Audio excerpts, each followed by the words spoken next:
제가 오늘 여러분과 함께 얘기할 것은 부모와 사랑의 기술이에요. 사랑의 기술이 필요한 거죠.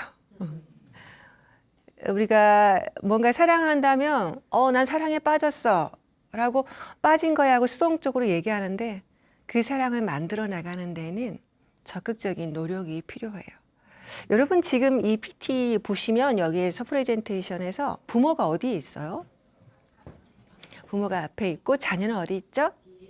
뒤에 있어요. 그럴 줄 알았죠? 부모가 뒤에 있어요. 우리가 지금 청소년기 이상의 자녀를 키울 때 우리가 어린아이들은 양육하고 훈육하면서 앞에서 한 발짝 앞에서 이렇게 도와주잖아요. 그런데 이 청소년기에서는 이제 양육과 훈육의 시대를 지나서 이제 이 친구가 자기의 삶을 살아갈 수 있는 자기 등불을 자기가 들 수 있도록 한 발짝 뒤에서 너무 멀리 가지 않아요. 한 발짝 뒤에서 아이가 든든하게 자기 탐험을 할 수 있도록 도와주는 시기다. 동반자적인 시기다라고 할 수가 있어요. 그래서 한 발짝 뒤에 있죠. 그리고 우리가 청소년을 영 어덜트, 작은 어른이라고 하잖아요. 우리는 언제 어른이 됐을까요? 어쩌다 보니까 부모가 되고 어쩌다 보니까 내가 어른이다, 어른의 책임이 있다 그런 어른이 되셨거든요. 근데 이 아이들도 이제 자기의 삶을 자기 등불을 가지고 나아갈 만한 그런 시기에 바로 청소년기에 접어들었다라고 할 수가 있습니다. 무슨 말씀인지 아시겠죠? 네. 한 발짝 뒤에서. 제가 오늘 여러분과 함께할 강의는 지피, 그리고 지피라는 상대를 아는 거잖아요. 그래서 당신을 이해하고 상대를 이해하고 네가 너답게 클 수 있도록 너를 이해하고 그런 다음에 가장 중요한 지기, 나를 알게 되면 나는 나답게 너는 너답게 각자 삶의 리더로 살 수 있는 그거에 대해서 이제 말씀을 드리려고 합니다. 여러분 에릭 프롬 아시나요? 많이 들어보셨죠? 에릭 프롬의 고전 사랑의 기술 아마 들어보셨을 거예요. 지금 읽어도 야 정말 잘 썼구나, 좋은 책이다 이런 느낌이 드는데 에릭 프롬이 사랑에는 4가지 요소가 있다라고 얘기해요. 다른 많은 것 중에서도 4가지 요소가 있는데 첫 번째는 보호, 두 번째는 책임, 그다음에 세 번째가 존중, 네 번째가 지식인데요. 먼저 보호와 책임이에요. 누군가를 사랑한다면 우리 그 사람을 보살펴야 되죠. 우리가 아이를 낳으면 그 아이가 처음 태어났을 때 얼마나 예뻐요. 어떻게 만질지도 모르고 정말 소중한 아이를 케어하면서 젖을 먹이고 키워가는 거. 우리가 꽃을 사랑한다고 하면서 꽃에 물조차 주지 않는 사람은 사랑이 아니에요. 자기 관심일 뿐이죠. 사랑이라 하는 것은 사랑한 사람의 그 생명과 그리고 그 사람의 성장을 위해서 내가 능동적으로 도와준다. 그래서 첫 번째가 이제 보호와 책임이다 라고 얘기할 수 있어요. 여러분 누군가를 사랑하고 있으시다면 내가 그 사람에 대해서 보호와 책임의 마음을 가지고 있는지 또 볼 필요가 있죠. 자, 그런데 이제 세 번째, 네 번째가 있어요. 세 번째가 존중이에요. 우리가 보호와 책임은 아마 인간뿐만 아니라 생태계에서 모든 생명들은 보호와 책임을 가지고 후손을, 자녀를, 자기 새끼를 양육할 거예요. 그런데 우리 인간이라는 생명은 좀 달라요. 저는 항상 이렇게 말씀드립니다. 인간의 생명을 양육하고 교육하는 사람들은 정말 자기 자신이 어떤 사람인지 알고 대해야 된다. 그러지 않으면 씻을 수 없는 상처를 무의식 중에 줄 수가 있어요. 그래서 이 존중이라는 건 뭐냐면 다른 사람이 자기 방식대로 잘할 수 있도록 돕는 거. 이게 바로 존중이에요. 만약에 내가 존중이 없고 얘를 보호하고 책임만 준다면 이거는 그 사람을 지배하고 소유하는 거예요. 저는 이제 교단에도 오래전에 이제 있었기 때문에 부모의 욕심대로 아이를 케어하는 분들의 아이가 얼마나 위축돼 있는지, 특히나 고등학생을 담임을 했을 때는 부모는 어떤 직업을 원한다라고 하고 아이도 선생님 저는 그런 직업을 원합니다라고 하는데 그것은 제가 옆에서 바로할 수 있어요. 그건 너의 원투가 아니야. 근데 그 아이는 오래전부터 부모한테서 그런 말 들어왔기 때문에 세뇌가 돼서 그게 자기 것인지 알고 계속 그렇게 살아가는 걸 봤어요. 그 친구가 제자리에 오는 데는 시간이 걸릴 거예요. 존중이라는 건 다른 게 아니에요. 그 사람이 자기 방식대로 그 사람의 개성을 알아주는 것. 세상에 유일한 딱 한 사람이잖아요. 그 사람을 알아주는 게 존중이고요. 그런데 존중을 하기 위해서는 알미 필요해요. 그 사람이 뭘 좋아하는지, 어떨 때 불편해하는지, 어떤 걸 싫어하는지, 그 사람에 대한 지식이 없다면 그건 역시 의미가 없어요. 그 사람이 어떤 사람이냐 알아가는 거, 그런 것은 또 이제 지식이라 할 수 있어요. 그래서 우리가 제일 처음에 그 사람에 대해서 내가 얼마나 알고 있는가, 이 청소년의 이해에서 시작을 하는 거라 할 수 있어요. 만약에 지식이 없이 내 아이가 뭘 좋아하는지, 내 사랑이 뭘 좋아하는지 관심이 없이 그냥 보호하고 양육하고, 여러분 생각해 보세요. 여러분의 배우자가 나의 관심은 하나도 필요 없이 자, 이 돈 갖고 가서 살만 하면 돼. 인간은 그런 존재가 아니에요. 이 사람이 나를 사랑해주는 느낌, 겸손하게 날 존중해준다는 느낌, 그리고 이 사람이 나를 알아준다는 느낌, 그랬을 때 저절로 이 사람과 대화할 수가 있는 거거든요. 그래서 이제 우리가 에릭품에서 그런 사랑의 조건들에서 존중과 지식이 반드시 필요하다. 청소년기는 특히나 빠르게 변화하는 시기예요. 자기도 왜 자기가 그런 행동을 하는지 몰라요. 여러분들은 지금 여러분 청소년기를 한번 생각해 봐요. 문을 꽝 닫고 들어가고, 그리고 부모님 뭐라면 뭐 어째라고 대항도 해보고 그랬던 시절, 그리고 비밀도 많아지고, 그리고 엄마 아빠 싫어하고, 분명히 그런 시기가 있었을 거예요. 건강한 사람이라면. 그런 사람들은 그 시기 속에서 자기 자신을 알아가려는 새로운 탐험을 시작하기 때문에 불안합니다. 부모가 안정되게 날 뒷받침해준다고 해서 내가 안정되지지 않아요. 나의 인생은 새롭게 시작되기 때문에. 그래서 이제 변화하고 불확실하고 아주 복잡하고, 분명히 어제는 얘가 어른 같은데 오늘은 완전히 아이 같아. 뭐지 이건? 분명히 제 아이가 하는 말은 진짜 좋은 말인데 행동은 뭐야 이거? 이럴 때 참 많거든요. 근데 아이는 자기가 그러고 있는지 몰라요. 자기도 몰라요. 자기가 왜 그러는지. 그런 시기가 청소년기예요. 이러한 시기에 대한 이해가 없이 우리가 청소년을 대한다라고 하는 것은 오해, 너는 나쁜 놈이구나, 편견을 갖게 되죠. 그래서 제가 여기에서 시작을 하려고 해요. 이해. 여러분 이해하다. 여러분 누군가를 이해하시고, 아마 여기에 결혼을 하시고 또 결혼을 하지 않으신 분들은 또 누군가를 나 그거 이해했어 라고 말씀하실 건데, 이해하다가 영어로 뭐죠? 맞아요. understand예요. understand. 제가 understand라는 것을 명확하게 알 때가 있었는데, understand는 under의 stand, 그 사람은 under, 아래에 서는 거잖아요. understand. 제 아이가 어린 시절에 8살 때, 초등학교 때 너무나 그 태권도 코치 쌤을 좋아했어요. 태권도에 소질도 없고 관심도 없으면서 그냥 태권도 학원 간다고 항상. 그럼 태권도 학원 가면 이제 우리 겨루기 대회에서 띠 색깔이 바뀌잖아요. 그러면 이제 띠 바꾸기 위해서는 이제 경기장에 들어가서 겨루기를 해가지고 이제 이기면 이제 색깔이 바뀌는 이제 그런 거일 거예요. 그래서 제가 이제 아이가 대회 간다고 해서 이제 아이와 함께 대회장에 갔어요.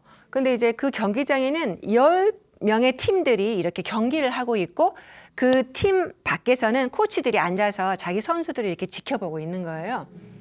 근데 제가 1라운드 딱 끝나고 나서 놀라운 광경을, 그때 전 놀랐어요. 놀라운 광경을 봤어요. 1라운드 끝나고 나서 아이들이 각자의 이렇게 가잖아요. 각자의 자리로 가는데 아이들 키가 작으니까 보통은 이제 사범님께서 앉아서 이렇게 아이를 이제 물도 주고 닦아주고 하잖아요. 9팀의 코치가 전부 다 앉아서 아이 눈높이에 맞춰 그렇게 하고 있었어요. 근데 그게 중요한 게 아니에요. 제 아이의 코치는 아이를 의자에 앉히고 무릎을 꿇고 밑에 앉아서 물을 주면서 어땠어? 힘들지 않아? 이렇게 하는 거예요. 내가 그래서 딱 보면서 이게 언더스탠드구나. 이 사람은 아래. 그래서 우리 애가 그렇게 좋아했구나. 그래서 그분이 경희대를 나오셨는데 경희대 태권도를 가겠다고 어렸을 때는 그랬거든요. 존중받았다는 느낌.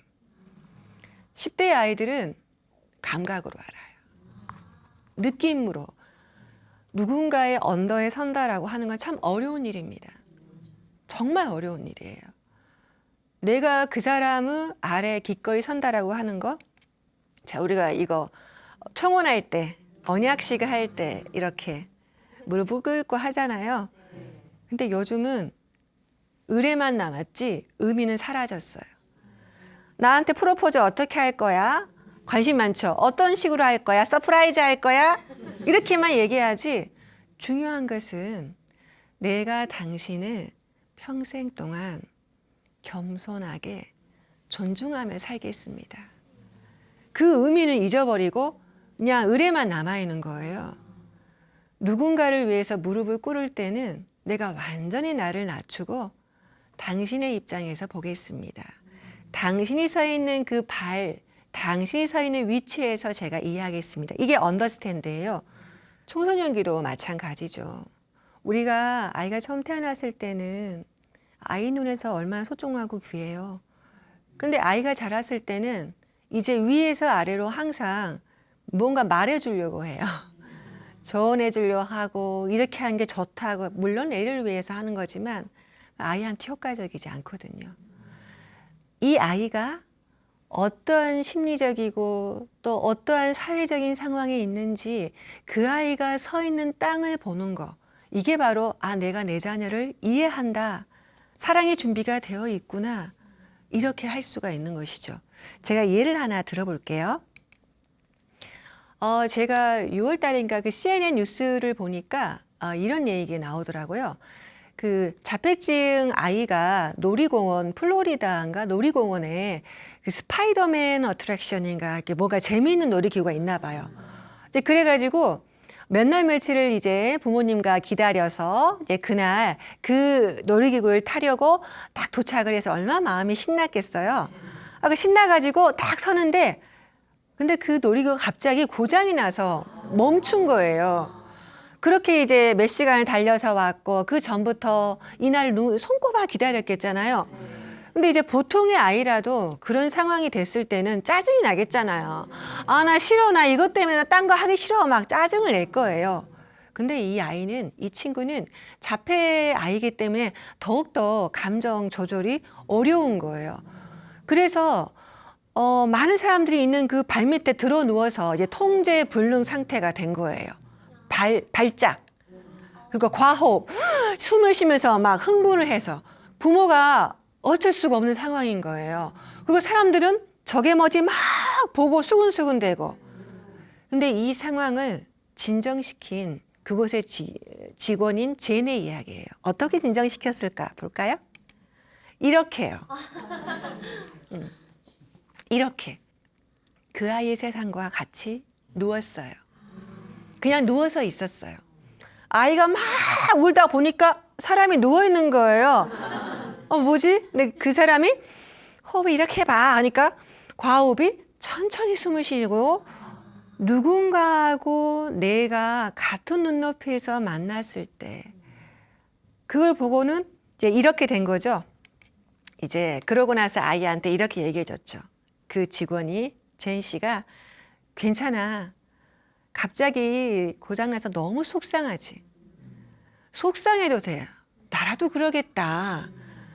그렇게 옆에서 그 아이의 눈에서 그 아이의 마음을 읽어주니까 얘가 비 오던 하늘이 갑자기 환하게 갠 것처럼 마음이 밝아진 거예요. 아이가 자폐 아이라서 이제 기질적으로 감정 조절을 못해서 더 큰 사고로 보일 수 있지만 우리 그런 존재예요. 내 마음속에서 막 이렇게 짜증날 경우가 얼마나 많아요. 근데 누군가 그 마음을 읽어줬을 때 해결을 바라는 게 아니에요. 그랬을 때 마음이 편안해지죠. 그래서 상대를 이해하기 위해서 필요한 것. 그건 바로 그 사람의 입장, 그 사람의 서 있는 그 자리에 서는 거다. 먼저 이해하다의 의미를 가슴으로 한번 느껴보시고, 제가 이제 여러분들이 이제 청소년기를 지내셨어요. 그렇죠? 이 퀴즈를 한번 풀어볼게요. 그 내 아이를 위한 감정 코치기라는 책에 몇 개 내용이 나왔는데 여러분이 한번 이 내용을 풀어보세요. 혹시 질문할까 떨리지 않아도 돼요. 답이 동시에 나와버렸어. 그러네. 사춘기가 충동적이거나 감정 기복이 심한 상태가 정상이다. 맞습니까? 네, 맞아요. 이거 정상이에요. 이게 이제 그 뇌과학적인 측면에서 살펴볼 수가 있는데 사춘기 청소년들은요 어떤 상태냐면요 우리가 인간의 뇌가 생존의 뇌가 있고 본능의 뇌가 있고 감성의 뇌가 있고 이성의 뇌가 있어요. 근데 이 사춘기 아이들은 주로 이 본능의 뇌하고 감정의 뇌가 작동을 해요. 그래서 충동이 잘 조절이 안 돼요. 자기가 왜 그런지 몰라요. 그래서 보면 이제 그 또한 또 비유를 들어보면 여러분 우리가 그 인간의 뇌는 계속해서 평생을 통해 성장을 하는데 그 전두엽이 이제 천천히 성장을 하게 되면 이제 사람이 사리 판단을 하게 되고 이성적으로 볼 수 있는 눈이 생기거든요. 근데 비유적으로 얘기한다면 이런 거예요. 사춘기 시절의 아이들의 뇌는 원래 자기가 살던 아파트가 20평이라고 해봐요. 20평의 아파트에 살고 있었는데 어느 날 이게 100평이 된다는 거예요. 그래가지고 막 그 100평에 들어갈 자재들이 막 들어오고 있는 거예요. 나의 이 좁은 집에. 이게 도대체 뭐야 이거. 근데 우리가 그 신경망이 이제 신경세포가 연결망을 좀 더 공고히 하면서 이런 것들이 들어오는 시기라 자기도 몰라요. 그래서 우리가 이제 뭐 수초화라고 하는데 신경세포가 굉장히 이렇게 수초화, 이렇게 좀 더 많은 것을 경험하라는 이유가 더 많은 걸 받아들이는 시기예요. 그러면서 이제 가지치기가 일어나는 그런 시기이기 때문에 이 시기에 내가 20평의 집에서 이렇게 많은 것들 정보가 들어오네? 어떻게 해야 되지? 그럴 때 두려움과 본능적인 감정에 앞설 경우가 참 많아요. 더군다나 세로토닌이라는 그 평정심을 주는 그 호르몬 자체가 40%, 보통 성인의 40%밖에 분비되지 않는 그러한 시기예요. 뭔가 새로운 건축물을 만드는데 완전히 뇌가 바뀌고 있는 시기다. 이렇게 이해하시면 될 거예요. 만약에 아이가 그런 모습을 보인다면 드디어 네가 인생 리모델링을 시작하는구나. 이런 눈으로 보시면 정말 왜 그래? 라고 하는 게 아니라 이런 시기가 왔어. 그래서 연관되어 있는 게 이해할 수 없는 짜증. 그리고 고집이 왜 이렇게 세냐 너. 여러분들 아마 키워보셨으면 알 건데 저는 이제 상담을 하면 문짝이 떨어졌다 이렇게 아빠가 그러세요. 하도 문을 꽝꽝 닫아가지고 문짝이 떨어질 만큼 아마 사춘기 시절에 문짝 떨어진 집 많이 있을 거예요. 근데 그 아이는 자기가 왜 그런지 몰라요. 생각이 좁아서가 아니라 지금 볼 수 있는 눈이 지금 이렇게 되뇌가 성장하고 있기 때문에 그거밖에 못 보기 때문에 아이는 그런 거다. 도대체 나를 골탕 먹이는 그런 마음이 아니다. 얘가 그런 시기에 있어서 그렇구나 라고 이해하시면 될 것 같아요. 그래서 청소년들이 사춘기가 굉장히 스트레스에 취약한 시기고 아까 말씀드렸듯이 감정의 뇌가 더 사고의 전두엽은 공사 중이고 감정의 뇌와 본능의 뇌가 더 발화하기 때문에 그럴 수 있다. 이런 걸 이해하시면 좋겠어요. 그래서 이제 짜증도 나고 민감한 시기다라고 생각하시면 될 것 같아요. 자, 그렇다면 나이가 들면 문제가 사라질까요?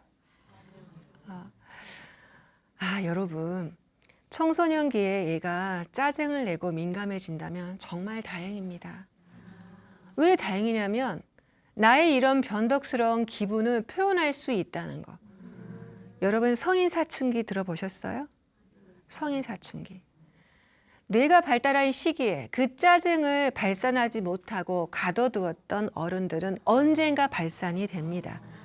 그게 20대건 30대건 40대건 그걸 표현할 수 있는 시간.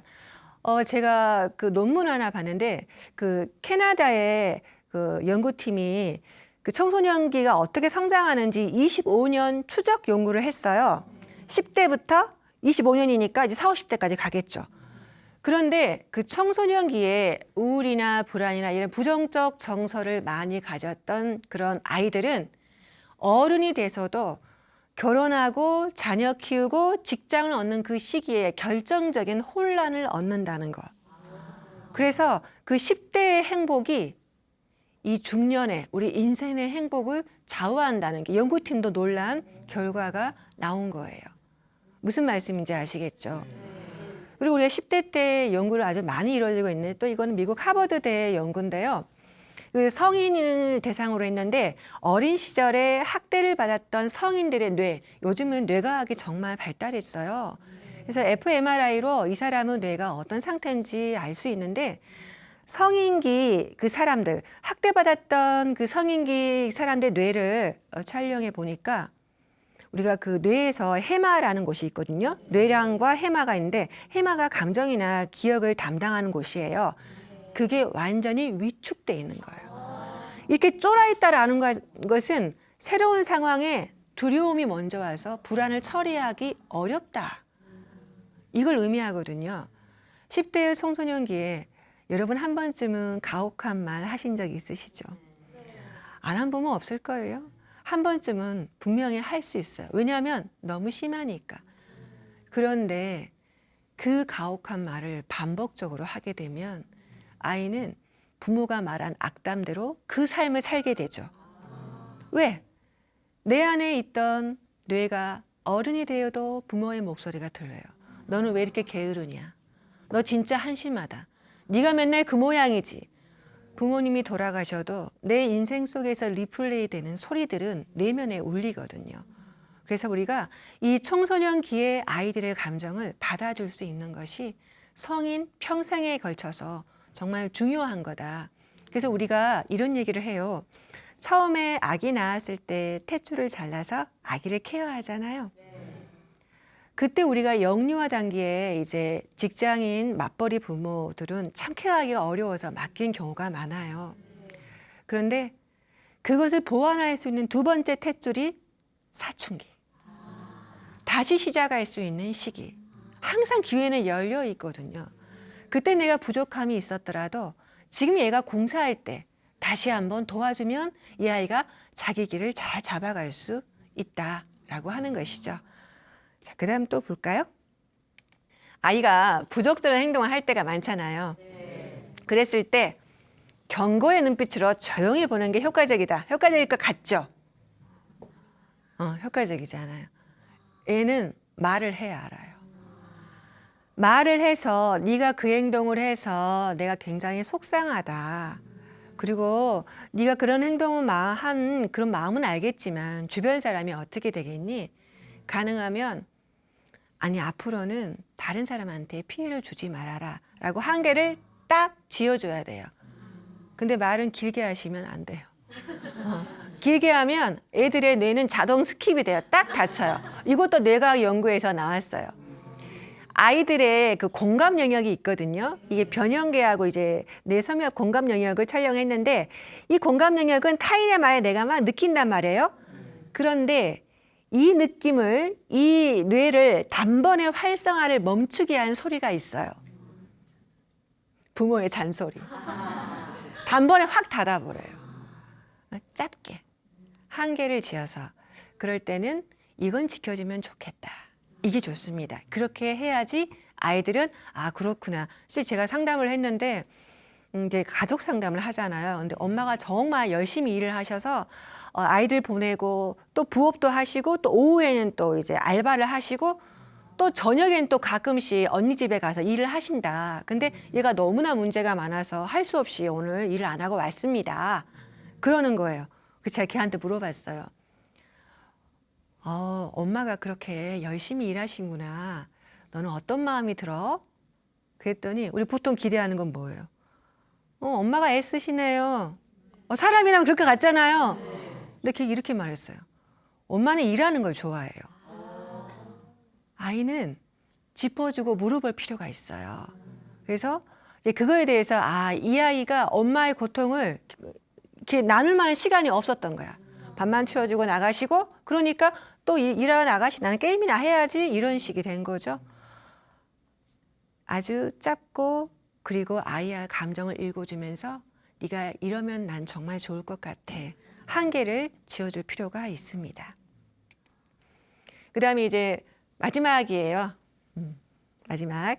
청소년기의 중요한 발달 과제는 뭘까? 여러분, 첫 번째가 이제 여기 이미 답이 나왔는데 자율성이에요. 여기서 아기 키워보신 분, 애 키워보신 분, 아니 애 키워보신 분, 좋아요. 애 키워보신 분, 아직 이제 곧 경험하게 되실 거예요. 아이를 키우다 보면 애가 한 2살쯤 되면 18개월쯤 되면 엄마가 여기 있다는 걸 믿고 한 발 한 발 바깥을 아장아장 걸어서 나가요. 아시죠? 그리고 한 번씩 엄마가 있는지 살펴봐요. 아장아장 보고 또 엄마! 부르고 나서 다시 나아가고. 그게 이제 아이가 천천히 엄마 품에서 새로운 세계를 탐험을 시작하는데 아직 엄마 품을 항상 엄마라고 부르는 거죠. 정상적으로 키워진 아동이라면, 유아라면 엄마하고 돌아보는데 그게 잘 키워지지 않으면 아이가 엄마가 봐도 별 반응이 없어요. 그것은 이제 애착이라고 하거든요. 그런 시기가 있어요. 그런데 이런 유아기 때의 그런 천천한 독립이 청소년기의 정서적인 독립이 시작이 되는 겁니다. 이제 나도 세상을 향해서 나가야 되겠어요. 저도 제 날개를 한번 펴봐야 되겠어요. 이때 아이한테 자율성을 주는 게 정말 중요합니다. 엄마가 너 왜 청소 안 했니? 네 방이 너무 더럽다. 너 도대체 몇 시에 일어날 거니? 우리가 만약에 100년, 200년 건강하게 살면서 자녀를 돌볼 수 있다면 그렇게 하세요.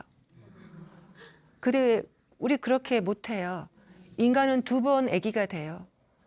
80 넘으면 다시 아기가 돼요. 이제 케어를 필요로 한 아기가 되잖아요.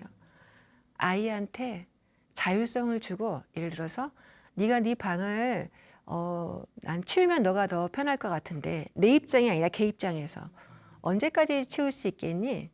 물어봐요. 그럼 애가 내일 모레요. 그래. 왜냐하면 불편한 것은 내 마음이지 얘가 아닌 것 같으니까. 그죠? 우리가 상담해보면 이게 전 첫 번째가 부모의 문제냐? 자녀의 문제냐? 부모의 문제인 경우가 많아요. 얘는 제대로 생명을 잘 발산하고 있을 뿐이에요. 근데 부모 입장에서는 안 돼. 저러다 뭔 사건 나겠어. 이렇게 하는 거거든요. 자율성을 조금씩 주시라. 결국 아이의 삶을 살기 위해서. 저는 이제 성인 상담도 하는데 20대 신입사원이 갑자기 직장을 그만두겠다고 상담을 왔어요. 자기가 좋은 대학 나와서 대기업에 갔는데 막상 일해보니까 내가 이러려고 여기 왔는가? 사춘기. 모든 걸 가다 놓고 타인의 요구에 부응해 살아야만 했던 그 시기. 그것을 놓치고 덮어놓으니까 이제 하수 뚜껑이 열린 거예요. 정말 잘 열렸죠. 이제라도 내 삶을 살 수 있는 기회가 왔다. 솔직히 이제 부모님이 의리에서 왔지만 그 친구는 확신에 차 있었거든요. 자기의 시절을 자기의 자율성을 발견을 한 거죠. 아까 제가 성인 사춘기 그 친구는 빠른 거예요. 아주. 그다음에 이제 두 번째가 친밀성이에요. 아까 제가 아기 예를 들었듯이 여러분 아기가 엄마하고 제일 처음에 이렇게 작용을 하면서 엄마와 아빠를 통해 최초어를 만나요. 그 최초의 롤 모델을 만나는 거죠. 그게 바로 이제 아이 때 시기라면 이 청소년기에는 더 큰 세계가 기다리고 있어요. 어딜까요? 학교. 소속 집단이 학교인 거예요. 제가 이제 저는 학교폭력 아이들 그 피해자 아동들을 상담을 자주 해요. 정말 부모님이 잘 키우시고 부모님이 너 괜찮다고 옆에서 막 해도 이 아이는 상처에 학교를 가기 싫어하고 너무 불안해하는 거. 아이한테 학교는 정말 큰 세계예요. 그 학교에서 또래 친구들한테 친밀한 관계를 유지한다라고 하는 것은 정말 중요한 거예요. 어떤 부모님들이 이렇게 얘기해요. 아, 너 가서 그냥 상관하지 말고 네 일만 하면 되잖아. 그냥 그렇게 하자. 왜 이렇게 괴로워하니? 이렇게 얘기하는데 생각해보면 어른들의 세계는 복잡해요. 뭐 남편도 있고 친정도 있고 시댁도 있고 친구도 있고 동아리도 있고 직장도 있잖아요. 근데 아이의 세계는 단순해요. 가정, 그리고 내가 배우는 곳, 친구. 그 큰 세계가 무너졌을 때 엄청난 충격을 받는 거죠. 그래서 아이는 그 속에서 고민을 하는 거예요. 그래서 아이들은 그걸 청소년기에 그 친밀성을 또래 관계 속에서 배워간다라고 할 수가 있어요. 그래서 이제 우리가 청소년기 이해에 대해서 퀴즈 5개로 한번 알아봤습니다. 좀 이해가 되셨어요? 네. 좀 도움이 되세요? 네. 저는 이 공부하는 게 참 재미있어요. 아, 사람은 마음이 이렇게 성장하고 발전하는구나. 그러면서 부모도 성장을 해요. 부모를 성장시키는 거 자녀 같아요. 자녀가 아니면 부모가 마음을 바꿀까요? 다 큰 사람이 마음 바꿀까요? 못 바꿔요. 그래서 제가 이제 엊그제 상담을 하다가 그런 얘기를 했어요. 그분이 너무 괴로워하셔서 이렇게 말했어요.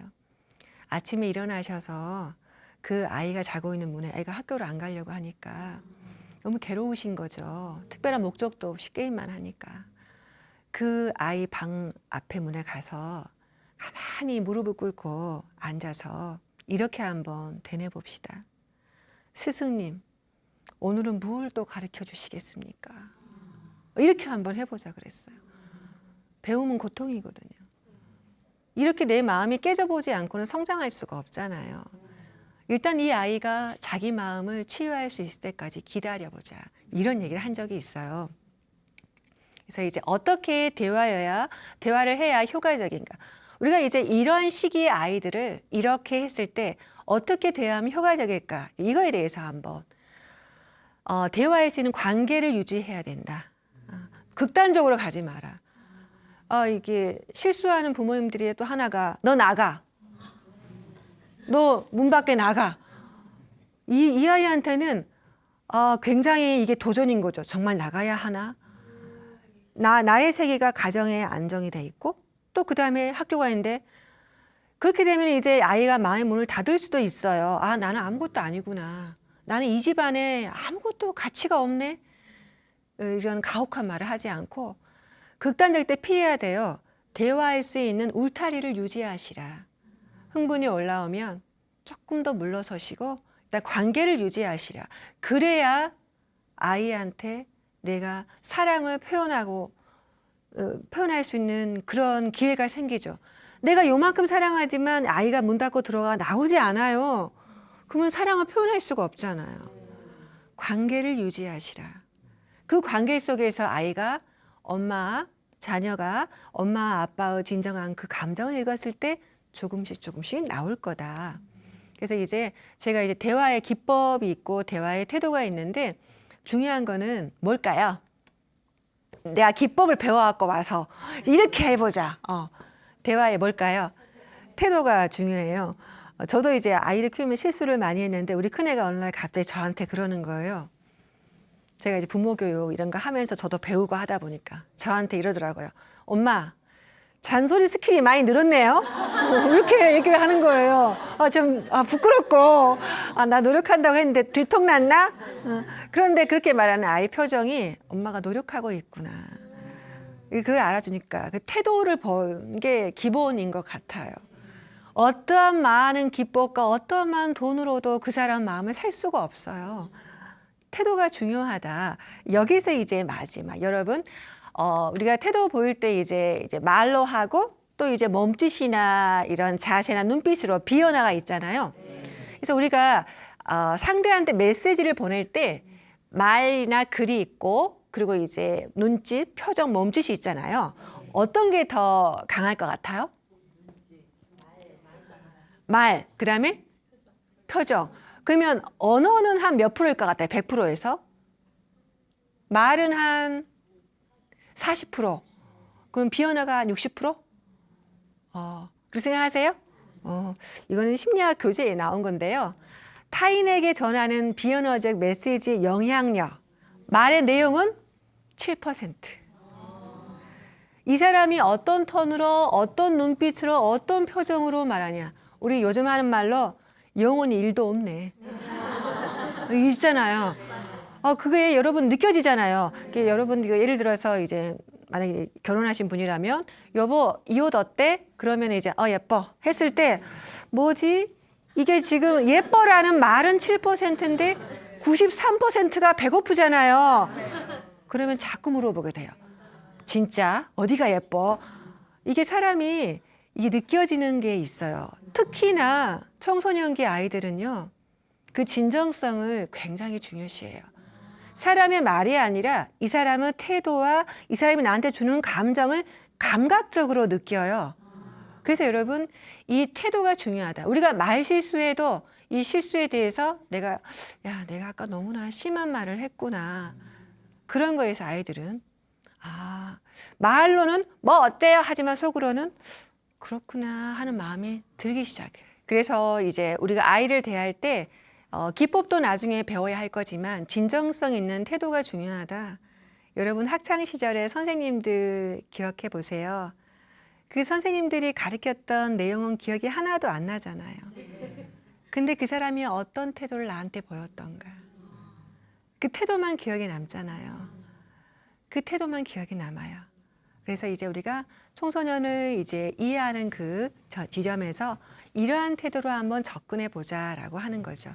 이제 이어서 다음에 이제 어떻게 하면 효과적으로 대화할까? 그 대화법에 대해서 얘기해 보겠습니다. 여기까지 하겠습니다. 감사합니다.